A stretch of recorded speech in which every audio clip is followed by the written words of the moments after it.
नमस्कार मित्रांनो, ठरलं तर मग या मालिकेच्या आजच्या भागात आता कशा पद्धतीने खोट बोलून प्रिया पैसे काढणार, अश्विनकडून तर दुसऱ्या बाजूला आता रंगेहात अर्जुन आणि सायलीच्या खोलीमध्ये विमल पकडणार प्रियाला. आता नेमकं काय काय कसं घडतं हे सगळं काही जाणून घेण्यासाठी व्हिडिओ शेवटपर्यंत पहा. तर आता आपण पाहतोय की दुसऱ्या दिवशी सकाळी अश्विन हा आता हॉस्पिटलला जायला आवडतो निघालेला असतो. त्यावेळी प्रिया लगेचच त्याच्यासाठी कॉफी आणि गरम नाश्ता घेऊन येत म्हणते, अश्विन हे बघ, मी स्वतः तुझ्यासाठी नाश्ता ऑर्डर केला होता आणि कॉफी तर मी माझ्या हातांनी बनवली आहे, हे घे, तुला आवडते ना? अगदी तशी स्ट्रॉंग कॉफी आहे, पी ना. अश्विन आता आश्चर्यचकित होतो आणि प्रियाला विचारतो, काय हव्य तुला आज? हो, आठवलं, काल रात्री पैसे मागितले होतेस ना माझ्याकडे, म्हणून चाललं असेल हे सगळं आज. त्यावर प्रिया म्हणते, अश्विन अरे असं का बोलतोस? मला तुझी काळजी नाहीये का? मी तुझी बायको आहे ना? त्याबरोबर अश्विन म्हणतो, किती पैसे हवे? त्यावर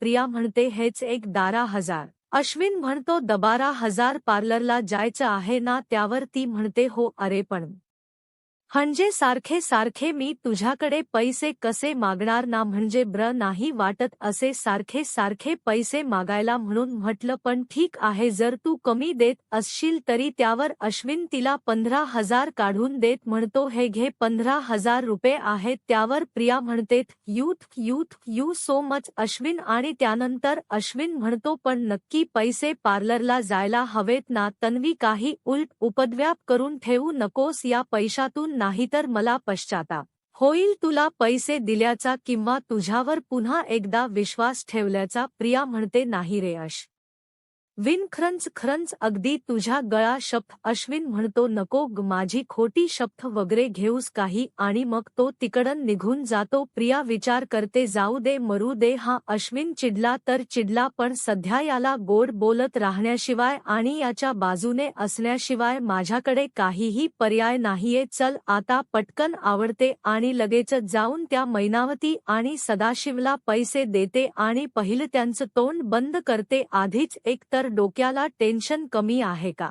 तर त्यात हे दोघं सुद्धा अजून वाढीव टेन्शन आहे माझ्या डोक्याला. मग आता पटापट ते आवरून घेते आणि हणत असते 15,000. ते 15,000 पूर्ण नको द्यायला यांना. आता एक काम करते, यांना फक्त 3,000 रुपये देते. हा आता नाटक करतील घेताना, पण तरीही नंतर पुढे अजून मला पैसे लागणारच आहेत हवलदाराला वगैरे द्यायला. मग प्रिया आता 3,000 रुपये घेऊन मैनावती आणि सदाशिवकडे येते आणि त्यांना 3,000 रुपये देऊ करते. 3,000 रुपये बघून मैनावती आणि सदाशिव म्हणतात, हे काय, फक्त 3,000?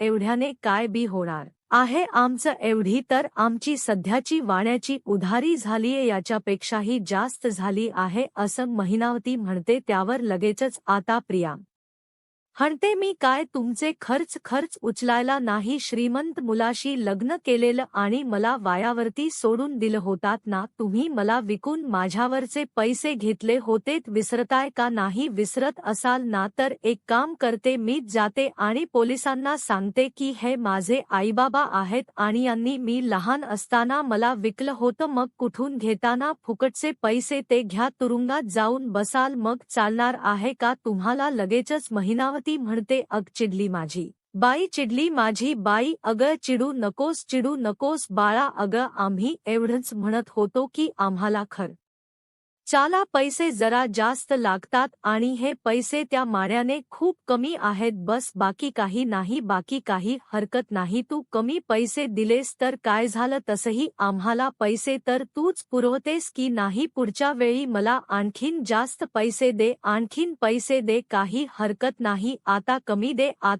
दे. असू दे. ती 3,000 रुपये पण चालतील ना आपल्याला? काय हो? त्याबरोबर सदाशिव म्हणतो, हो चालतील म्हणजे अगं पुरतील, लेकीने दिलेले पैसे आहे, आपल्याला पुरवायलाच हवे. घे 3,000 रुपये घे. मग ते 3,000 रुपये घेतात आणि लगेचच प्रियाला मैनावती म्हणते, तुला काही पाणी बिन देऊ का चहा बनवू तुझ्यासाठी त्यावर प्रिया म्हणते नाही नको फक्त उपकार एवढेच करा की सारखे सारखे पैसे मागू नका कारण काय ना माझ्याकडे सुद्धा काही पैशांचा घबाड किंवा पैशांची बंक उघडलेली नाहीये झाडाला नाही लागत ना पैसे त्याबरोबर सदाशिव आणि मैनावती म्हणतात आता तू जरा जास्त बोलून राहिली असं वाटून नाही राहील का तुला त्याबरोबर लगेचच ती म्हणते निघते मी आणि मग ती तिकडनं जाऊ लागते मैनावती प्रिया जाताना लगेचच म्हणते हो हो जा सावकाश जा आणि सांभाळून जा हो पुढच्या वेळी पैसे लागले की फोन करूत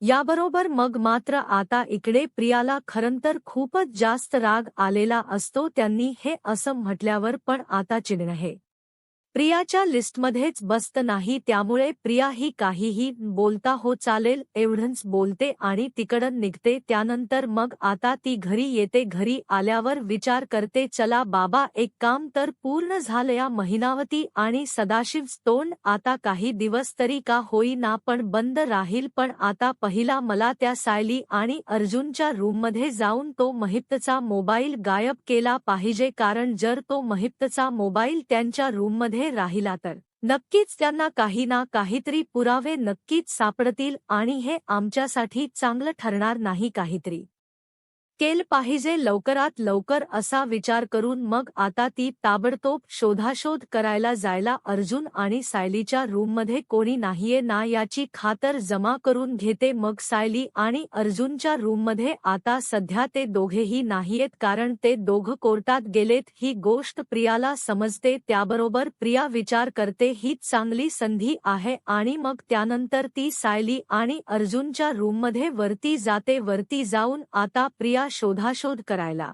सुरुवात करते आता ती पहिले तर त्यांच्या गादीखाली तपासते त्यानंतर त्यांच्या ड्रेसिंग ड्रॉवर जवळ तपासते च्या खालील जे ड्रॉवर असतात तिथे तपासते अर्जुन फाइल्स वगैरे ज्या कपाटांमध्ये ठेवतो तिथे तपासते बाकी जे 2-3 ड्रॉवर असतात तिथे बघते अर्जुन आणि सायलीच्या बुकशेल्फमध्ये बघते कपाटात आता ती बघण्यासाठी कपाटही उघडते पण तिला काही सापडत नाही आणि मग शेवटी ती त्या रूममधून बाहेर पडत असते आता रूममधून बाहेर पडताना कल्पना आणि प्रतापच्या खोलीतून साफसफाई करून बाहेर पडत असलेल्या विमलला प्रिया दिसते आता सायली वहिनी आणि अर्जुन दादा खोलीत नसताना तन्वीताई कशाला गेल्या रूममध्ये हा प्रश्न विमलला पडतो विमल लगेचच प्रियाकडे येते आणि विचारते सायलीताई आणि अर्जुन दादा नसताना तुम्ही का गेल्या होतात तन्वीताई त्यांच्या खोलीत मग प्रिया म्हणते तुला काय करायचं मोलकरणी आहेस ना मग मोलकरणी सारखे रहा ना कशाला उगाच नसत्या चांबड चौकशा सारख्या तुला पडत असतात आणि हो एक महत्वाची गोष्ट मी सायलीच्या आणि अर्जुनच्या खोलीत गेले होते ही गोष्ट मला आणि तुला सोडून इतर कोणालाही माहीत नाहीये त्यामुळे सायलीला सांगायचा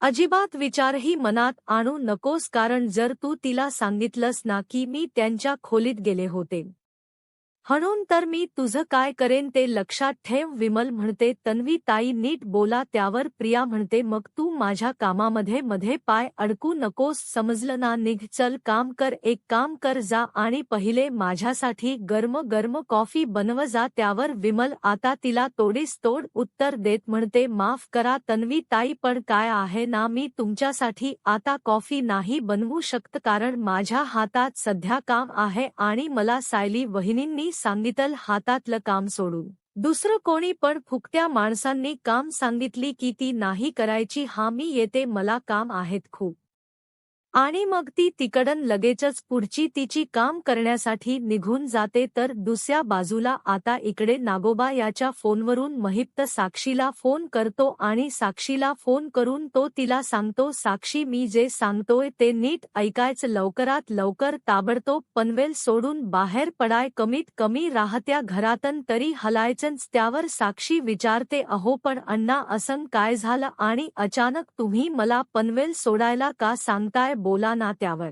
महिप्त तिला सांगतो की तुला त्या अर्जुन सुभेदारन पाहिल्या पंजाबी ड्रेस घालून त्यावर ती म्हणते अण्णा मी ते बरोबर बर अण्णा, तुम्ही म्हणताय तसंच होईल. मी ताबडतोब पनवेल सोडायचं. काय करायचं ते तुम्हाला कळवते. महिपात म्हणतो, मला कळवू नको. जितकं सांगितल तितकं कर. पनवेल लवकरात लवकर सोड. साक्षी, हो अण्णा म्हणत फोन कट करते आणि मग आता ती विचार करू लागते की काय करू. पनवेल सोडायचं, मग कुठे जाऊ आता मी. आता तर मला अण्णांच्या कुठल्या प्रॉपर्टीवरही राहता येणार नाहीये, कारण पोलिसांनी ऑलरेडी सगळं सील केलं असणार आहे. आणि जरी काही सील करायचं राहून गेलं असेल आणि मी तिथे जाऊन राहिले तर पोलीस मला ओळखतील. मी साक्षी आहे म्हणून करू तरी काय मग. तिला उत्तम पर्याय सुचतो आणि तो म्हणजे कॅनडा. सचिन बरोबर मी कॅनडाला तर शिफ्ट होऊ शकते ना. तसही सचिन मला लग्नानंतर कॅनडालाच तर घेऊन जाणार होता आणि जर आम्ही कॅनडाला गेलो तर सगळं सोपं होऊन जाईल. सचिन अस्मितापासून सुद्धा दूर जाईल आणि मला सुद्धा पनवेलच काय, अगदी हे देश सोडून निघून जाता येईल. मी एक काम करते, मी तिकीट्स बुक करून घेते. मग आता साक्षी सचिनला सांगता विचारता थेट कॅनडासाठी बिझनेस क्लासची 2 तिकीट बुक करते आणि म्हणते की चला. आता सचिन आला की सचिनला सांगेल आणि मग सचिन घरी आल्यावर साक्षी सचिनला सांगते की मी आपल्या दोघांचे कॅनडाची तिकीट्स बुक केलेत. आपण आज रात्रीच्या फ्लाईटने कॅनडाला जातोय. सचिन म्हणतो, काय वेड लागलंय का तुला आणि इतक्या शॉर्ट नोटीसवर आपण कॅनडाला कसं काय जाणार आहोत. हे बघ, आपण असं नाही करू शकत. सॅम आता खरं तर मनातल्या मनात सचिन म्हणत असतो, अरे यार, आता कुठेतरी माझं आणि अस्मित सगळं काही व्यवस्थित होत त्यात मी हिच्याबरोबर कॅनडाला कुठे जाऊ. जर मी कॅनडाला गेलो तर मला अस्मीला भेटता नाही येणार वरचेवर, आणि त्याशिवाय आता मी कॅनडाला जाऊन करू तरी काय. कॅनडामध्ये तर आता माझं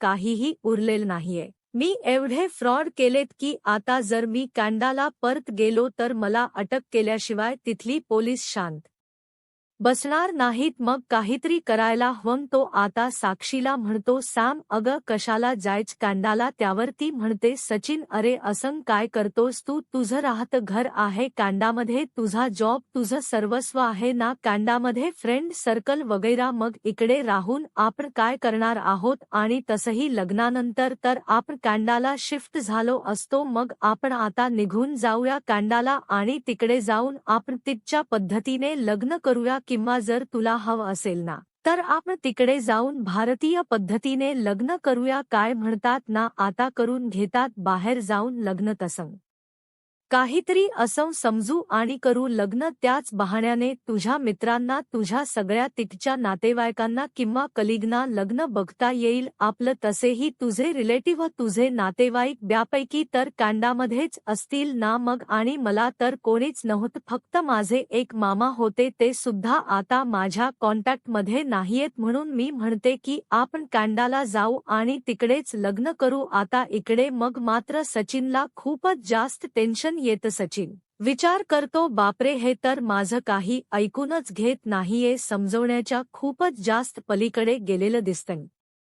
हे सगळं नाही काहीही झालं तरी मला काहीतरी करायलाच हवं. मग सचिनला एक जबरदस्त आयडिया सुचते. तो विचार करतो, मी हिला आता तर पॅकिंग वगैरे करायला मदत करतो. ऐनवेळी मी हिच्याशी वाद घालत बसेन किंवा असं काहीतरी करेन की ज्यामुळे आमची फ्लाईट सुटेल. मग आता सचिन हा काय करतो, साक्षीला सांगतो, ठीक आहे मग आपण निघूया. आणि आता ते दोघेजण पॅकिंग वगैरे करायला सुरुवात करतात. साक्षी विचार करते, चला बाबा, एकदा का मी इकडनं कॅनडाला निघून गेले की इकडची सगळी ओळख, सगळं मी पुसून टाकेन आणि मी माझं आयुष्य अगदी नवीन पद्धतीने आणि चांगल्या पद्धतीने जगायला सुरुवात करेन. मग मला कसलं आणि कोणाचंही काहीही टेन्शन उरणार नाहीये, असं आता तिच्या मनात सुरू असतं. तर इकडे सचिन विचार करतो, पॅकिंग वगैरे झाली की रात्री बरोबर फ्लाईटच्या टाईमावर मी हिच्याबरोबर भांडण करेन, वाद घालत बसेन किंवा आणखीन काहीतरी अडथळे आमच्या प्रवासात आणत राहीन. म्हणजे काय होईल की आम्हाला एअरपोर्टवरच पोहोचायला उशीर होईल. जर एअरपोर्टलाच उशिरा पोहोचलो तर अर्थात फ्लाईट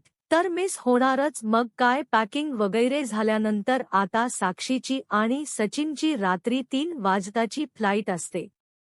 आता 3ची फ्लाईट असल्यामुळे आता साक्षी ही लवकर आवरून घेते, पण आता सचिन हा मुद्दामून तिच्याबरोबर भांडण करत बसतो. सॅम, अगं काय हे कोणी अशी आवरावर करत का, आणि तू काय साडी घातली आहेस? टिपिकल. अगं जरा काहीतरी मॉडर्न कपडे घाल, आपल्याला कॅनडाला जायचं आहे. तिकडे गेल्यानंतर माझे फ्रेंड सर्कल, माझे कलीग सगळ्यांना तू भेटशील. त्यावर ती म्हणत असते, अरे सचिन, आता साडी नेसले तर त्याला काय फरक पडतो, आणि तसही साडी हे आपलं कल्चर आहे, मग काय फरक पडतो, असू देत ना. साडी छान दिसते की तशीही मी साडी, आणि आता मुळात कपडे चेंज करायला आपल्याकडे वेळ नाहीये, आपल्याला एअरपोर्टला पोहोचायला उशीर होऊ शकतो. आणि मी काय म्हणते, तसही आपण गेल्या गेल्या थोडीच ना कोणाला भेटणार आहोत. नंतर तर जेव्हा दुसऱ्या तिसऱ्या दिवशी सगळ्यांना भेटायला वगैरे आपण जाऊ, किंवा जेव्हा सगळे आपल्या घरी येतील तेव्हा मी करेन ती चेंज. पण सचिन तीच ऐकत नाही, तो तिच्याशी वाद घालत राहतो की मी मॉडर्न राहतो तिथे तू अशी गांडळ गावठी का येतीयस, तू सुद्धा एवढी छान आहेस, शिकलेली आहेस, मग तशीच ये वगैरे. तर आता इकडे प्रिया ही विचार करत बसलेली असते की सायली आणि अर्जुनने तो मोबाईल कुठे ठेवला असेल. इतक्यात अश्विन घरी येतो. आता अश्विन घरी येतो आणि प्रियाचा अवतार बघूनच त्याला लगेचच कळतं की प्रिया काही पार्लरला वगैरे गेलेली नाहीये. मग आता अश्विन हा लगेचच प्रियाला म्हणतो, तन्वी तू पार्लरला जाणार होतीस ना? त्यावर प्रिया म्हणते, हो मग गेले होते ना, गेले होते मी पार्लरला. आता अश्विन तीच तोंड बघून ओळखतो की ही पार्लरला गेलेली नव्हती, पण मग आता तो तिला म्हणतो, अच्छा पार्लरला गेली होतीस का तू? मला सांग, काय काय करून घेतलंस तू पार्लर मध्ये जाऊन? नाही म्हणजे काय आहे ना तुझं तोंड बघून तर मला असं वाटत नाहीये की तू पार्लरला गेली होतीस, कारण एवढ्या गोष्टी पूर्वी मला नाही कळायच्या, पण जेव्हापासून तुझ्याशी लग्न केल तेव्हापासून हा सगळा फरक मला कळू लागलाय. काय बरोबर ना? प्रिया म्हणते, मी गेले होतेच मी पार्लरला, पण काय झालं ना आता. खरं तर प्रियाची बोबडी वाळालेली असते, कारण काय बोलावं, अश्विनला काय गणवावं हे तिला सुचत नसतं. मग ती काय म्हणते, गेले होते मी पार्लरला, पण काय झालं ना, मी चेहऱ्यावर काही करूनच घेतलं नाही. माझी जी नेहमी जी करणारी आहे ना चेहऱ्याचं, ती नव्हती ना आज. मग मी विचार केला की फक्त मेनिक्युअर आणि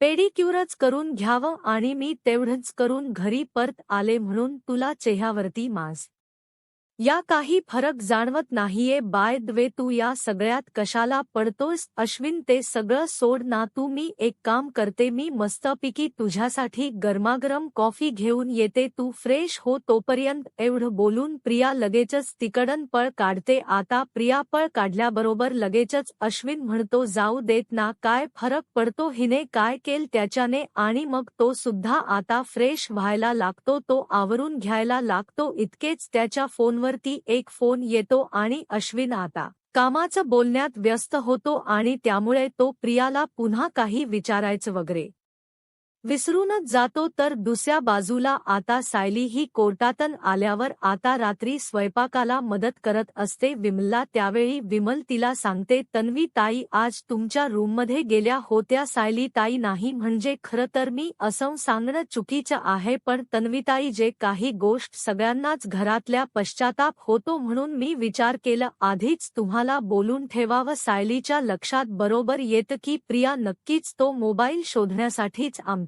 रूममध्ये गेली असणार आहे. तर दुसऱ्या बाजूला आता इकडे सचिन हा साक्षीला साडी सोडून दुसरे कपडे घालायलाच लावतो. आता ती सगळी आवराआवर वगैरे करेपर्यंत साक्षीला मग उशीर होतो. आता सचिन विचार करतो, चला येव्हा ना आमची फ्लाईट गेलीही असेल, 3ची फ्लाईट होती, आता आमचं चेकिंग वगैरे होईपर्यंतच वेळ जाईल, आम्ही काही एअरपोर्टला पोहोचू शकणार नाही. मग आता ते दोघेजण तिकडे पोहोचतात, आणि आता त्यांना कळतं की त्यांची फ्लाईट मिस झालेली आहे, आणि आता फ्लाईट मिस झालेली आहे त्याबरोबर सचिन म्हणतो, सॅम तुझ्यामुळे उशीर झाला आपल्याला, तू आवरायला वेळ केलास ना म्हणून. पण जाऊ दे, आता काय करणार, सोड, जाऊयात आपण घरी, मे बी आपल्या नशिबातच नाहीये आप इकडन शिफ्ट वगैरे होणं चल चल चल आता खरं तर मनातल्या मनात सचिन हा खूपच जास्त खुश असतो कारण त्याला पनवेल सोडून आणि भारत सोडून जाण्याची इच्छाच नसते तर आता इकडे साक्षीला महिपचे शब्द आठवतात की तुला अर्जुनने पाहिलंय आणि आता त्याने तुला पाहिलंय म्हणजे तो तुला शोधण्यासाठी काहीही करू शकतो त्यामुळे तू लवकरात लवकर पनवेलच्या बाहेर पड मग आता ती किंवा कमीत कमी तुझं राहतं घर तरी सोड पण आता आपल्याला फ्लाईट सुटल्यामुळे कुठेच जाता येणार नाहीये ही गोष्ट तिच्या लक्षात आलेली असते आणि आता तिची चिडचिड होते ती म्हणत असते सचिन हे सगळं ना तुझ्यामुळे झालं जर तू मला ती साडी वगैरे सोडून हे सगळं करत बसायला लावलं नसतंस ना तर एवढं सगळं घडलंच नसतं काय फरक पडला असता रे मी साडीवर आले असते तर तुझ्याबरोबर एवढे कुठले तुझे मित्र विचित्र आहेत रे की ज्यांना साडी बघून मी गांडळ वाटले असते आणि कपड्यांवरून माणसांना कधीच जज करायचं नसतं तुला माहिती आहे का आता हे सगळं किती कॉम्प्लिकेटेड होऊन बसलंय ते मला काहीही करून पनवेलच्या आणि या देशाच्या बाहेर निघून जायचं होतं पण आता तुझ्यामुळे मी पनवेललाही सोडू शकणार नाहीये यावर आता सचिनच्या लक्षात तिची चिडचिड येते आणि मग आता तो तिच्याकडे बघतच राहतो तर दुसऱ्या बाजूला आता सायली ही अर्जुनला येऊन सांगते की अहो आज आपण दोघेही जण कोर्टात गेलेले असताना प्रिया आली होती आपल्या खोलीत आणि ती शोधशोध करत होती तर दुसऱ्या बाजूला आता महिप्त विचार करत असतो की साक्षी एव्हाना गेली असेल पनवेल सोडून तर आता सचिन तिला म्हणतो की आपण एक काम करूया माझ्या मित्राचं पनवेलमध्ये एक फार्म हाऊस आहे आपण तिथे जाऊन राहूया तुला फक्त राहत घर सोडायचं आहे ना मग आता त्याने हा जो पर्याय दिलेला असतो तो ऐकण याशिवाय तिच्याकडे पर्याय नसतो तर दुसऱ्या बाजूला आता महिप्त हा म्हणत असतो की चला एकदा का साक्षीने पनवेल सोडलं की त्यानंतर मग त्या सुभेदाराने मला कितीही धमक्या दिला तरी मला काही फरक पडत नाही कारण तो काय साक्षीला शोधू शकणार नाहीये जाऊ देत काहीही झालं तरी मला त्या सुभेदाराच्या विरुद्ध उभंच राहावं लागणार आहे कारण नाहीतर नागोबा लगेचच कोर्टातन पोलिसांना सांगून टाकेल की माझी पोरगी जिवंत आहे आणि लचान माझ्या पोरीच्या मागे लागेल नाही काही पण झालं किती पण काही पण असलं तरी सुद्धा महिप्त त्याच्या मनाशी पक्क ठरवत असतो आता पुढे काय होईल हे पाहायला आत्ताच माझा महाराष्ट्र या यूट्यूब चॅनलला सबस्क्राईब करा धन्यवाद.